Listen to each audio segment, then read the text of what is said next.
Hi കൂട്ടുകാരെ, എൻ്റെ video കാണുന്ന എല്ലാ കൂട്ടുകാർക്കും സുഖമാണല്ലോ. ഞാൻ ഇന്നിവിടെ കപ്പ കൊണ്ടുള്ള ഒരു പുതിയ ഡിഷാണ് തയ്യാറാക്കിയിരിക്കുന്നത്.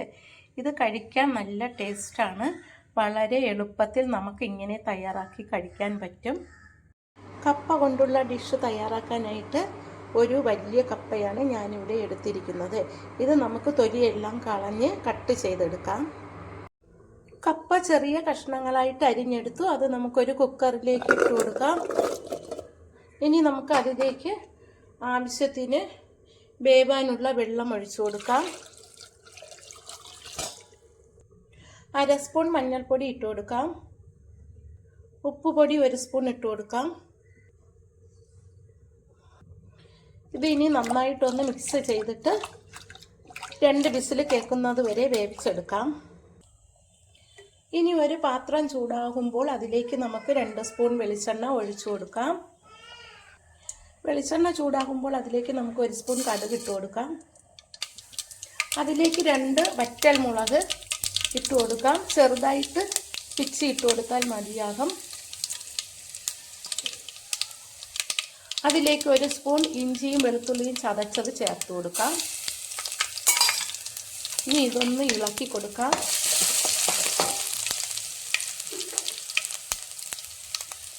ഇതിലേക്ക് ഒരു വലിയ സവാള അരിഞ്ഞത് ഇട്ട് കൊടുക്കാം.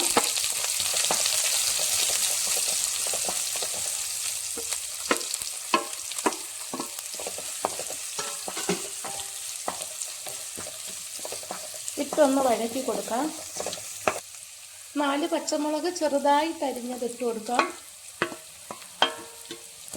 ഇതെല്ലാം ഒന്ന് വഴറ്റിയെടുക്കാം.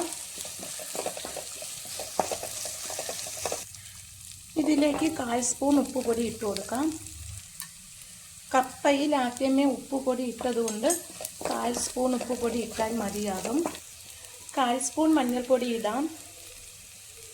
ഇനി ഇതൊന്നുകൂടി വഴറ്റി കൊടുക്കാം. ഇനി ഇതിലേക്ക് 1 സ്പൂൺ മുളക് പൊടി ഇട്ട് കൊടുക്കാം. എന്നിട്ടിത് വഴറ്റി കൊടുക്കാം. ചെറു തീയിലാണ് ഇത് വയ്ക്കാനുള്ളത്, അല്ലെങ്കിൽ കരിഞ്ഞു പോകും. 1/4 സ്പൂൺ ഗരം മസാല ഇട്ട് കൊടുക്കാം. ചെറു തീയിൽ ഇതിങ്ങനെ വഴറ്റിക്കൊണ്ടേ ഇരിക്കണം. കൈ എടുക്കാതെ ഇളക്കണം, അല്ലെങ്കിൽ ഇത് കരിഞ്ഞു പോകും.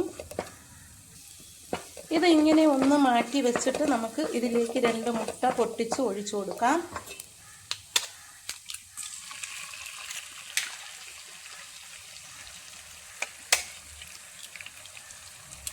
രണ്ട് മുട്ട പൊട്ടിച്ചൊഴിച്ചു. ഇനി നമുക്ക് അതിലേക്ക് 1/4 സ്പൂൺ കുരുമുളക് പൊടി ഇട്ട് കൊടുക്കാം. 1/4 സ്പൂൺ കുരുമുളക് പൊടി ഇട്ടു. 1 നുള്ളു ഉപ്പ് പൊടി കൂടി ഇട്ട് കൊടുക്കാം. എന്നിട്ട് ഈ മുട്ട ഒന്ന് ചിക്കിയെടുക്കാം. മുളക് പൊടിയും സവാളയും എല്ലാം കൂടി ഒന്ന് നമുക്കിതിങ്ങനെ ചിക്കിയെടുക്കാം. കൈ എടുക്കാതെ ഇളക്കി കൊടുക്കണം. ഇതിലേക്ക് 2 കൊത്ത് കറിവേപ്പിലയും കൂടി ചേർത്ത് കൊടുക്കാം.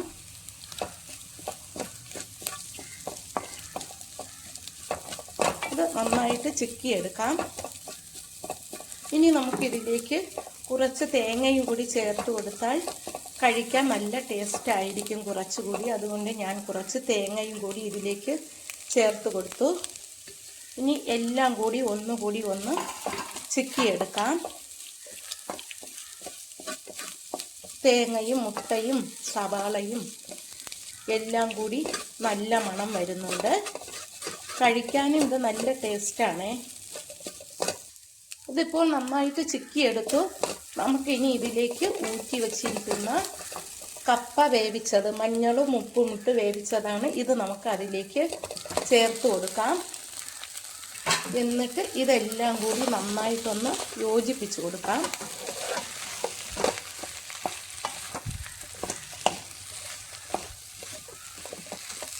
ഈ ഒരു കൂട്ട് ഇങ്ങനെ തയ്യാറാക്കി കഴിഞ്ഞാൽ ഇത് കഴിക്കാൻ പിന്നെ മീൻ കറിയോ ഇറച്ചിയോ ഒന്നും വേണ്ടി വരില്ല. ഉണക്ക മീൻ പോലും വേണ്ടി വരില്ല. ഇത് കഴിക്കാൻ അത്രയ്ക്ക് ടേസ്റ്റാണിത്. ഇതെല്ലാം നന്നായിട്ട് മിക്സാക്കിയെടുത്തു. സാധാരണ കപ്പ പുഴുങ്ങുമ്പോൾ നമുക്ക് കഴിക്കാനായിട്ട് മീനോ ചിക്കനോ എന്തെങ്കിലും വേണ്ടി വരും. ഇങ്ങനെ തയ്യാറാക്കിയാൽ ഒന്നും വേണ്ടി വരത്തില്ല, അത്രയ്ക്ക് ടേസ്റ്റാണിത്. ഇനി ഇതിൻ്റെ പുറത്ത് കുറച്ച് സവാള അരിഞ്ഞത് കൂടി ചേർത്ത് കൊടുക്കാം. സവാള അരിഞ്ഞതും ചേർത്ത് കൊടുത്തു. കപ്പ റെഡിയായി. എൻ്റെ ഈ വീഡിയോ ഇഷ്ടമായെങ്കിൽ ആദ്യമായി കാണുന്നവരെല്ലാം എൻ്റെ ചാനൽ സബ്സ്ക്രൈബ് ചെയ്യണം, സപ്പോർട്ട് ചെയ്യണം. Thank you.